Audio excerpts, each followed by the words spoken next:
Okay, good morning, ladies. Good morning. How are you today? Okay, for those of you who don't know who I am, my name is Lafayette Jones. My name is Lafayette Jones Jr. I'm a retired Army colonel. I spent most of my time working in Army intelligence and special operations, and also I spent several years as a Green Beret, U.S. Army Special Forces. So that's a unique, it's a unique Army element. And sometimes you hear it, sometimes some people relate or say that it's equal to that of the SEALs, but we used to train SEALs back when I was in the military. And that was quite a few years ago. Okay, today I'm just asking you to sit back, relax, and enjoy the remarkable life and legacy of the people who lived here in Freedom Park, known today also as Hot Water. Today I'll be telling you the story, and once again I say welcome to Freedom Park here at Centerville, Virginia. And as you entered the park, you saw a sign saying Freedom Park, and it just told you a little bit about what was here and some of the things that you'd be able to see. Now, Freedom Park itself, this was the first sign that we had when we initially started the park, and that was out for a number of years, and then we decided to change and modernize the entrance. Now, here you are. We're sitting here in this area. I'll show you approximately where we are now. Okay. As you look at the map, and this right here is just to familiarize you with the area for those who aren't familiar with the area. This is an area showing the hot water track. The hot water track is this area. Okay, that little circle.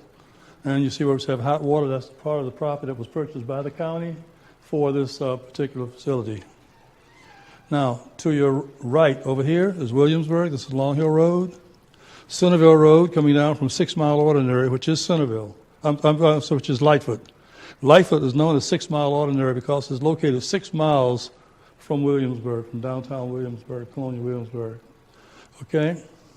Now, for those of you who don't know what an ordinary is, how many people know what an ordinary is? An ordinary is nothing more than like a Holiday Inn or something like that, where you stop for drinks and food, and they had a stable there for the horses and so forth, and you could stay overnight. So this was an ordinary, 6 Mile Ordinary, and there's another ordinary down in this area also, and I'll talk to you about that in a little bit. Now, south of here we have Green Spring Plantation, and then we have Jamestown, where the Jamestown Ferry is located, and the Jamestown facility. Is everyone familiar with that? Okay, so today's discussion will talk primarily about the hot water area, which is here. Then I'll talk about Green Spring and very little about Jamestown, because all three locations are related.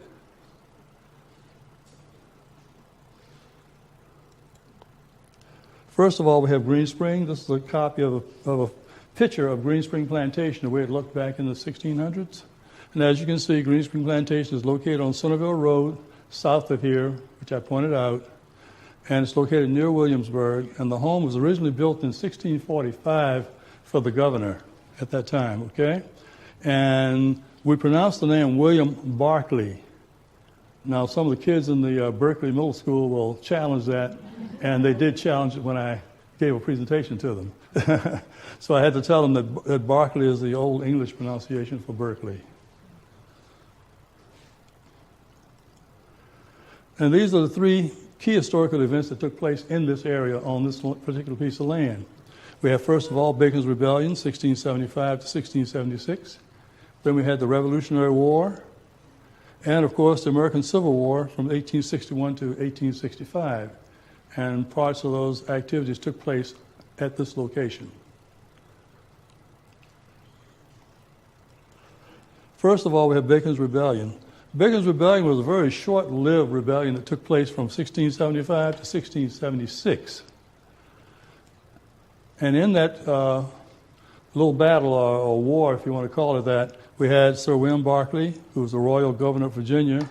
He owned Green Spring Plantation and this area known as the Hot Water Plantation, which was a subsidiary of the Green Spring Plantation. That gives you the relationship between the two. And his opponent, Sir Nathaniel Bacon.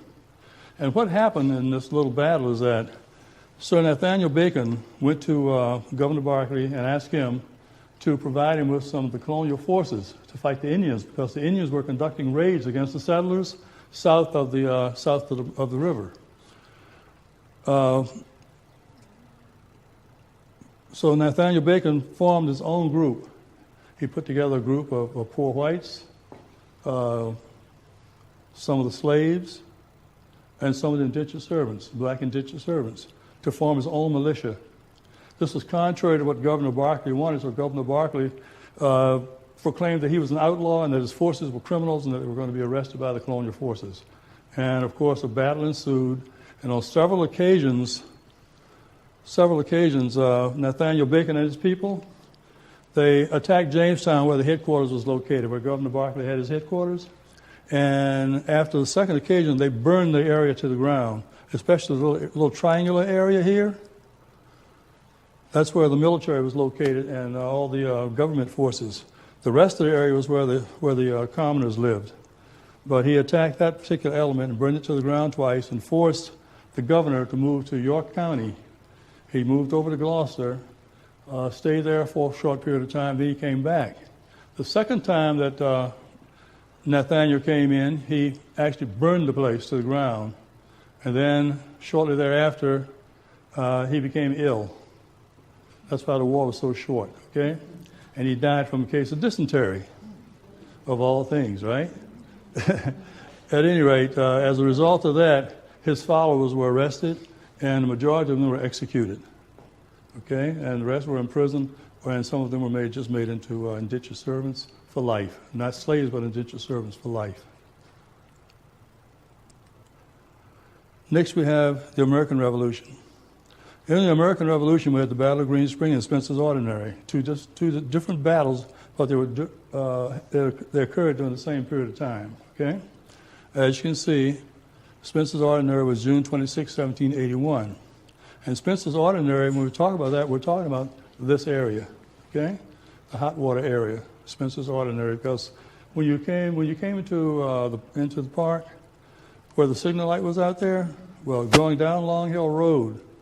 You see the veterinary hospital, but that area back in there is where the ordinary was located, okay? Where Spencer's Ordinary was located. And so that's just to familiarize you with the area so you know where certain things happen. And once again, Spencer's Ordinary was nothing more than a hotel or a stopover for people who were traveling. Now, what happened in this battle, it took place in this area. Now, here it shows you on the map. You're sitting about right here. Okay? Now, this building is underground at this time. When we were doing the archaeological studies, we were able to locate that building, and it's located in this green area across the parking lot. If you go over that area, it's covered over now. But we went in, we were able to locate the foundations for it. We mapped it and did everything we had to do with setting up a program for it. Then we covered it over for preservation, so it can be preserved for later construction. Now, a little bit beyond that, there's also a cemetery that we uncovered. That cemetery had multiple bodies in it. And the unique thing about it is that we found 3 different groups of people in that one cemetery. We found Caucasians, Native Americans, and African Americans. Now, they were not buried in that cemetery at the same time, but it's unique because they're all buried in the same cemetery, which was really different for this area because normally the races were not put in the same cemeteries. Okay? But based on the synopsis and studies done at the laboratories up in D.C., at the Smithsonian, we were able to determine that there were 3 races located in that one cemetery. Now, the Battle of Spencer's Ordinary, June 26, 1781, was between the British soldiers and the American colonists.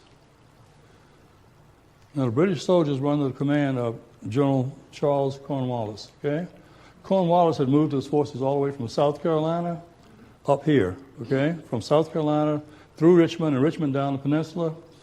He was trying to get his forces to Yorktown and to New York, but he wanted to split them up after he reached Jamestown. He was going to send some over to the others over to Suffolk. They would get on a ship and head to New York. The remainder would go to Yorktown. And here's a picture of the American Revolutionary Forces. Now, I don't know if you noticed before, but there were some problems that occurred that were kind of really silly. Because if you look at the uniform, see that? White pants, the little red undergarment, and the blue top. Okay? Now, let's see. Go back a little bit.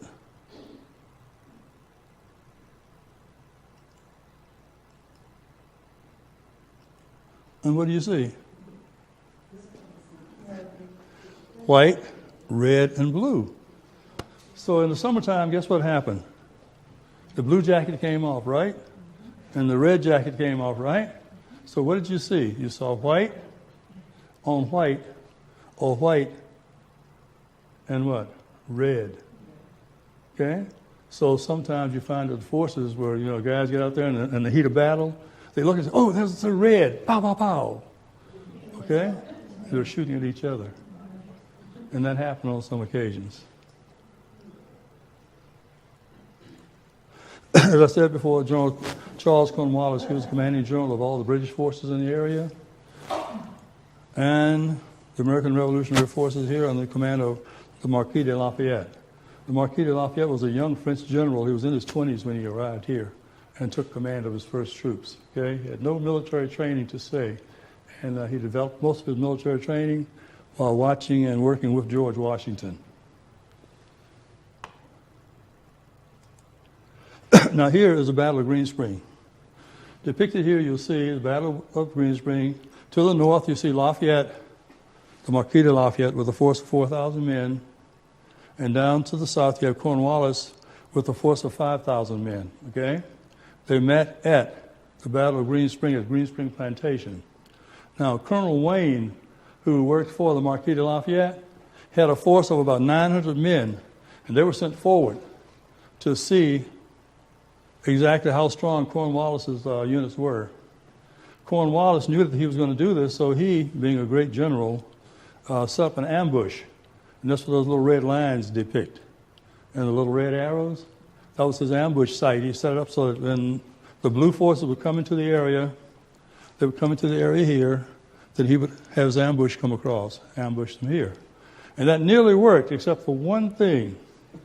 There was a slave, and no one said who that slave was at that time, but according to history, a slave told the Marquis de Lafayette that his forces were going to be ambushed. Okay? So Colonel Wayne moved into the area, and once he was confronted, he withdrew. And Lafayette withdrew all of his forces back to this location and to Chickahominy. You know where the Chickahominy Church is? Well, Chickahominy Church became the headquarters for the Marquis de Lafayette during this particular battle. Okay, and as you can see, he was outnumbered, 5,000 to 4,000, okay? And you had this little small force moving in here, which would have been wiped out had it not been for a slave. Now, that a slave was, I think, one of my relatives. And his name was James Lafayette Olmsted. Have everyone heard of him?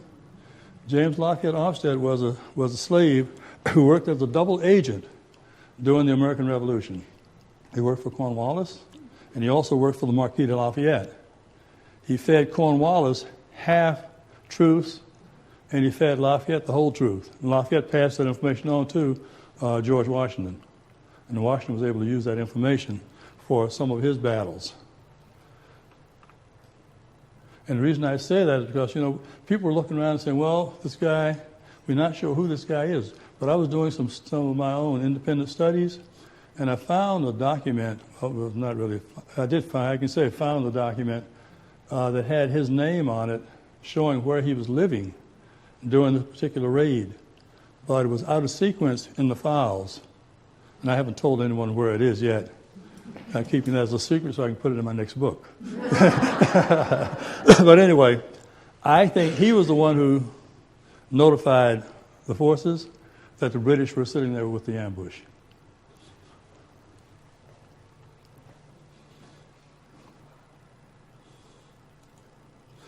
Now, 30 years later, after this battle, 30 years later, something else interesting really happened.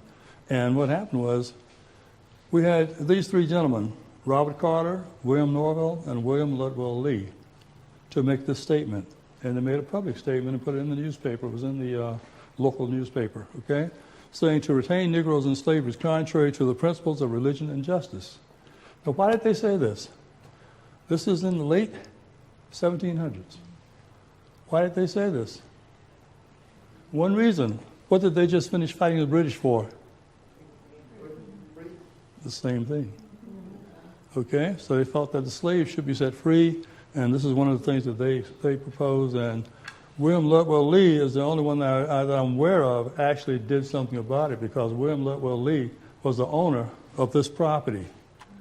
And in his will, he indicated that 1 year following his death, all of his slaves above the age of 18 would be set free.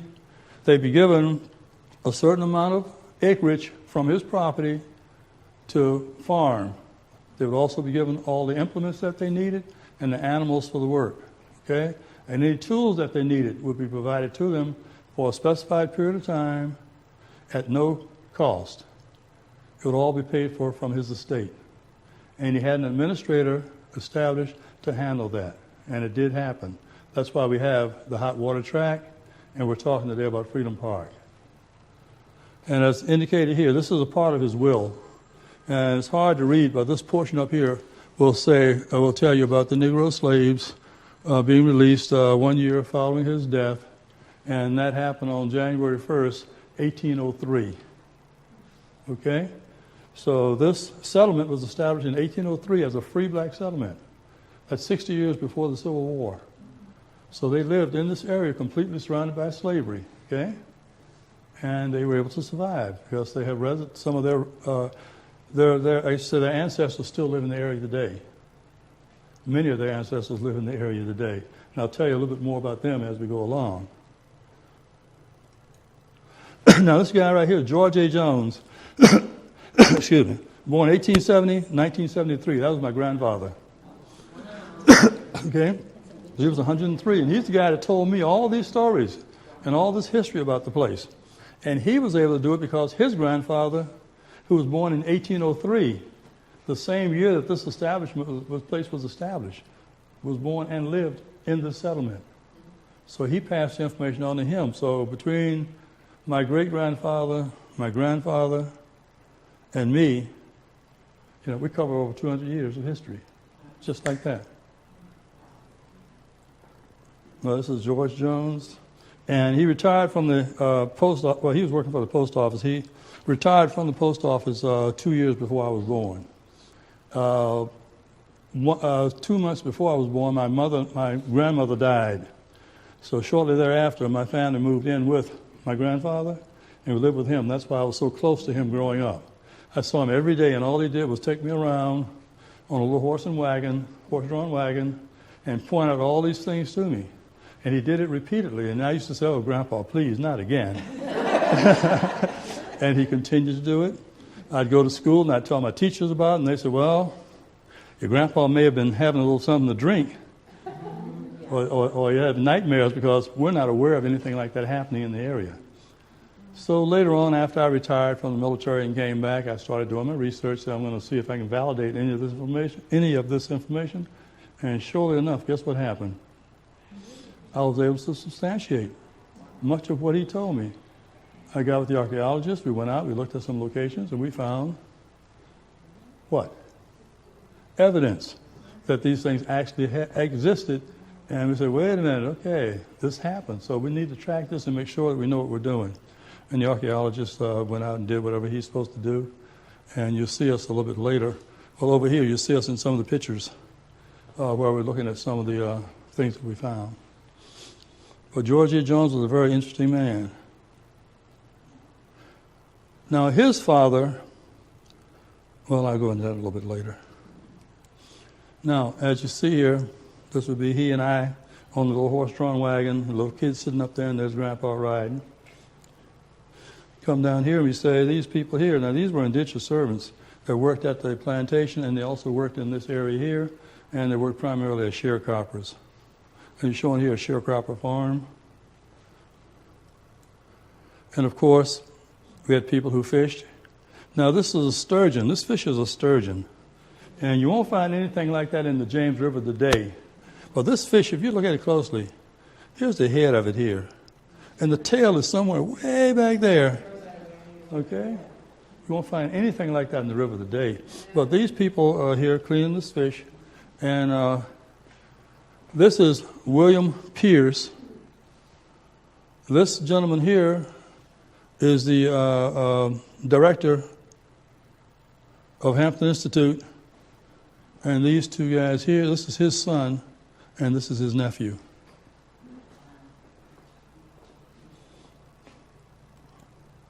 And then we had wood logging carts. Now, the wood logging carts were unique because these things were almost like the first dump trucks. Okay? You take the horse and you sit in the horse, and this is Clarence Jones here, one of my relatives driving that. Okay? You take the wagon and you have the horse back up. And when the horse would back up, the wagon would tilt so it could unload or load materials, make it easier to load and unload. And that was unique about the cart. That's why I say it was the old, it was the precursor to the dump truck. And of course we had craftsmen. This is from by courtesy of Colonial Williamsburg. But we did have craftsmen out here who made boats. They built all the houses, and they did work down in the community for some of the more wealthier people. We also had blacksmiths out here. Now there was a blacksmith, and you'll see one of the houses out here. When you see the houses, one of those buildings was dedicated to him. Although he was not a slave, he lived in the community, but he was not a slave. But yet he had advantage of, but he was able to use all the tools that were left behind from Green Spring Plantation. Then, of course, we had the free workers, free farmers working their fields, and these were primarily free blacks. And interesting thing, though, which most people aren't even aware of, is that the island of Trinidad has a unique situation. You ever hear of somebody a group called the Americans? Americans? Well, during the War of 1812, okay, the War of 1812, when the British were fighting against the colonists again, the British, of course, lost, but they had slaves that volunteered to go fight with them. So they were given a choice of either leaving the United States or going back to the plantation and becoming slaves again. So many of these people, these Africans, were sent to the islands, okay, to Barbados, Jamaica, and Trinidad in particular. And in Trinidad, they formed their own community in the southern part of Trinidad, a little place called Yoruba. If you go there, you can look it up on your map sometimes, and you'll see that those were former blacks that lived in the Chesapeake Bay area. So what you have is a unique situation where you have some African Americans who are related, living in Trinidad, and others still living in this area. And most people aren't even aware of that. Okay. Now, of course, we had these guys. We had all these other people out working hard and doing everything, and these were the bootleggers, and guess what? They were the ones making all the money. A guy could go fishing. He could go fishing and sell fish, and he may make $100 a month. Okay, someone else would go out and work tilling the fields as a sharecropper. They may make $10 a month. These guys make $1,000 a day. Okay, bootlegging. So we're ready for the business, right? Okay, and of course, I think everyone's heard of Nat Turner. Now, Nat Turner and his activities had a profound effect on this area. As you can see here, he was born in 1831, at the age of 31. He was born in 1800, but in 1831 is when he died. He was executed over in Southampton area. He led a revolution over in Southampton area where he killed about 300 white farmers he killed. And finally his group was captured and they were all executed over in the Dismal Swamp area. Now, after that occurred, a lot of rules were put into effect where blacks couldn't own weapons, they couldn't own dogs, they weren't supposed to move across boundaries without written authorization, and almost all movement had to be approved by the local authorities, okay? Primarily the sheriff. would have to give approval for them to move to different areas. And they couldn't travel in large numbers. And they definitely couldn't meet after dark. Okay?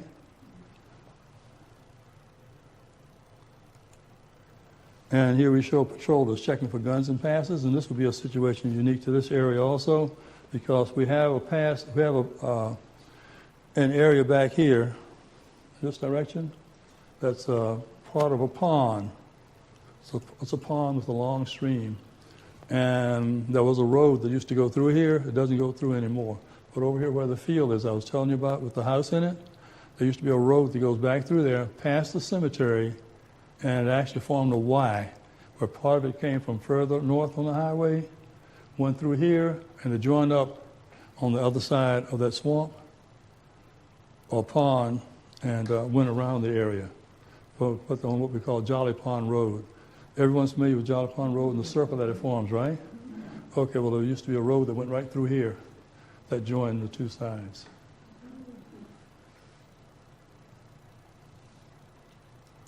I used to walk that road with my grandfather and pick blueberries and blackberries. They grew alongside the road. Now here we have Confederate cavalrymen, and this is the first time that a large group of whites came into the area, and this was during the Civil War. We had Confederate soldiers came into the area trying to recruit blacks to work for them. Little did they know that many of the blacks here, the free blacks especially, had already joined the Union forces. The 1st and 2nd U.S. colored troops were formed in Hampton at Fort Monroe, and later it moved up here and settled at Jamestown. They had 2 units at Jamestown along with the 36th and 38th U.S. colored troops infantry units. And they were here located at Jamestown. They conducted patrols from Norfolk to Richmond and from North Carolina up to Winchester. Okay? That was a big area they had. But they were mounted. You had 2 units that were mounted, the 1st and 2nd colored troops. Okay? They were cavalrymen. My great-grandfather served in the 1st U.S. colored troops. Okay? He served in that, and they fought battles, like I said, in this area, and all the way from North Carolina up to Winchester. And towards the end of the war, they were packed up and shipped to Texas. They were sent down to Brownsville, Texas, and conducted patrols along the border between Mexico and the United States against the Apache. Now, this unit and 2 other units became the forerunners to what well-known group? The Buffalo Soldiers. Okay? They were the pre-runners to the Buffalo Soldiers. Because after those units were dissolved, some members of it went to the new units that were formed who later became known as the Buffalo Soldiers. But after returning back to this area, my grandfather, a couple of other things about the Civil War. In this area, we had blacks in this area who also worked in what? The intelligence field, same field that I was in. They were working as spies, okay, for the North. And here you have this black guy being debriefed, right here. He's being debriefed by these agents. These are the Pinkerton agents that everyone knows about. If you've ever watched a cowboy movie and watched some, stagecoach robberies and so forth, you know about the Pinkertons. Well, this is Mr. Pinkerton himself right here. Okay? And that picture was taken at the Atkins house over in Charles City. So if you ever go down Route 5 towards Richmond, you'll pass by that place. Okay? And of course, the 2nd Colored Cavalry Regiment, U.S. colored troops, forces in the area, and here they are mounted. And now you're looking at some of the replicated homes here at Hotwater. Now I can tell you about some of the people in Hotwater before I get into the homes. Okay, the descendants of you're going to see a house out here belonging to a gentleman whose name is John Jackson. John Jackson became one of the wealthiest men in this area. Okay, he bought his own land. He used people to work for him. He had indentured servants working for him, and he became very successful. one of his descendants, who lives down on Long Hill Road today, he just built a house down there about 2 years ago, because his other house had burned down. But he built a house down here, and he is the first national recognized professional black hunter in the United States. Okay, and he descended from the gentleman here. You also have several. We also had one individual, Stanley Taylor. Stanley Taylor was he was a member of the board of trustees for BB&T Bank, and we also had Carolyn Reed, who was the assistant undersecretary for education at the national level, and they all descended from this area. Okay, and there are several others out there with people with doctorate degrees and so forth that who descended from this particular settlement. That makes it a little bit unique, because you can look around and say, oh, we're tracking history. We look at these people and see how successful they were once they gained their freedom and what they did to do that. And then you look down the line and you say, oh, okay, this person descended from this person.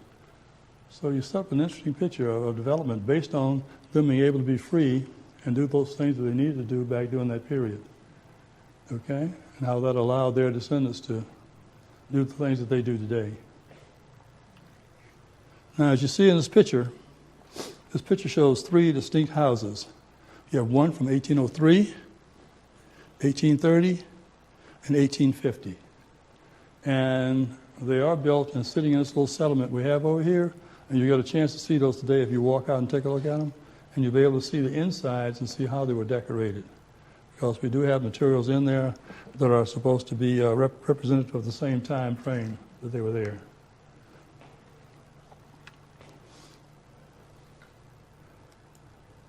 And we talk a little bit about the homes. Here you have the Jackson home. I'm not going to go into and tell you all about it. I'm just let you take a couple of minutes and read it.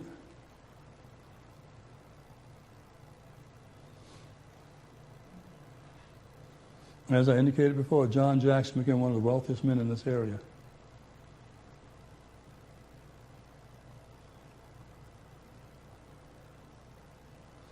Oh, these houses also, I should say now, that they represent 3 distinct time periods, as I indicated before, one from 1803, 1830, and 1850. And here we have the Brown house. Now this gentleman here is very interesting, Anthony Brown. Anthony Brown was one of the people who developed a little cabin called Brown's Cabin.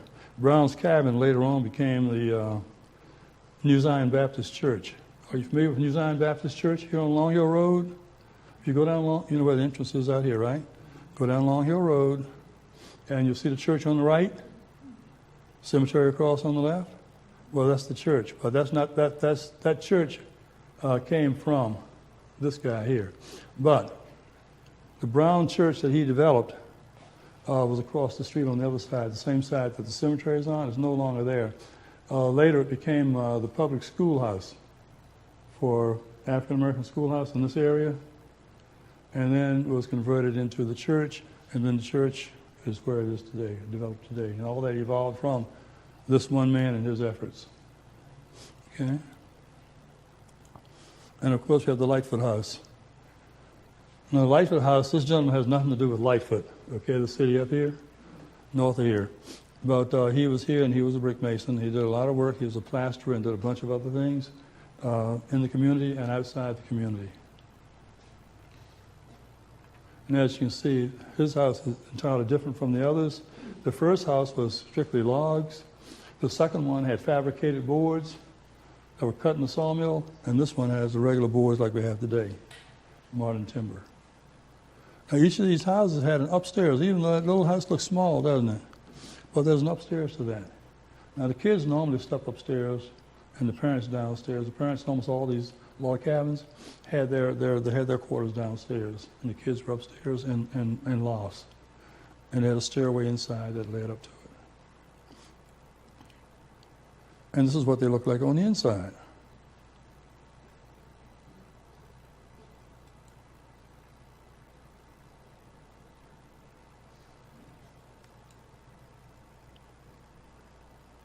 This picture, you're going to say, what is that?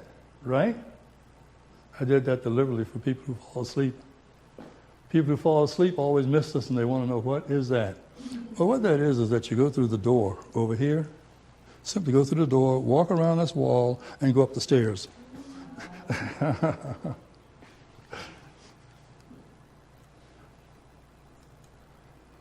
And of course, I think you might recognize this guy on the right. And this is that area I was telling you about across in the field, where we found the root cellars. We found root cellars, and we found the posts where the building was. And after we did all the archaeological studies there and found the artifacts and so forth, we covered it back over just to preserve it for later on, for later development. And here we're searching for more artifacts.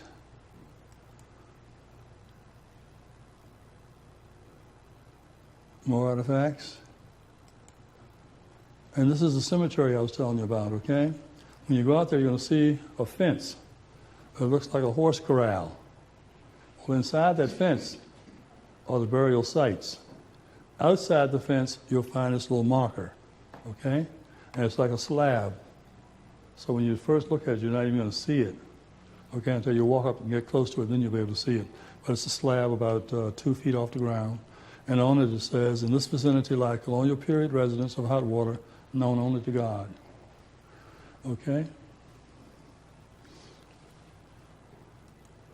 And of course, we have the Williamsburg Botanical Garden. And this garden is supposed to contain plants and things that were unique back during that period when this settlement was first established. And when they were doing that, I received a call from the person who was responsible for developing it, asking me if I knew of any plants and vegetations that were still in existence in the area that they could put over there. So I gave them a little laundry list because my grandfather had taught me all this stuff when I was small. Okay, my grandfather taught me archery, tracking of animals, identification of different plants, and basic survival. And when I went into the military and I became a Green Beret, I had to go through Special Forces training. I already knew all the stuff they were trying to teach me, and I ended up becoming an instructor myself. Okay. And here we have students in the botanical garden, and we had kids come through here quite during the summer and spring. During the spring and summer, we had kids come through with different programs. Oops. And here's a copy of the book. Let me back up. I missed something here. What did I do? Okay, and here's where we are today. In the Interpretive Center. As you walked up, you probably noticed that we have this extended area back here that we're in. But that's areas back here.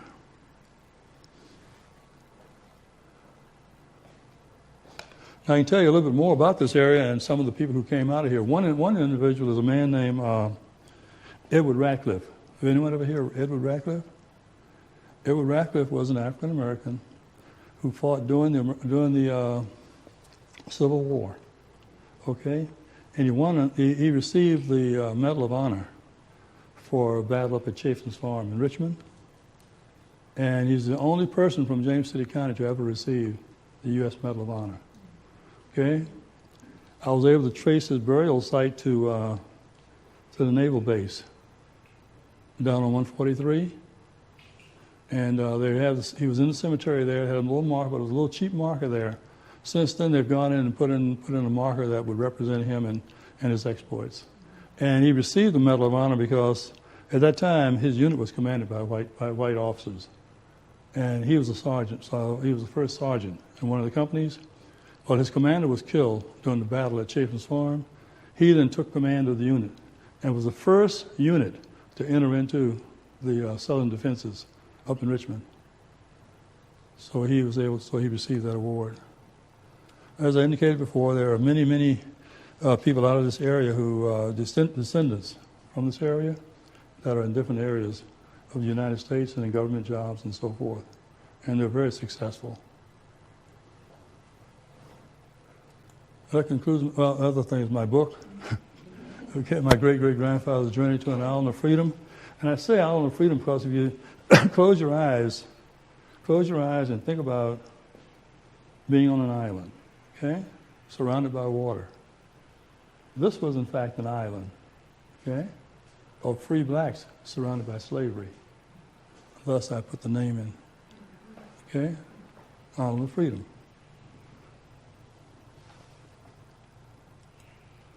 And once again, welcome to Freedom Park. I hope you enjoyed yourself, and I hope I was able to convey the information to you that you needed to know. Oh, you have any questions?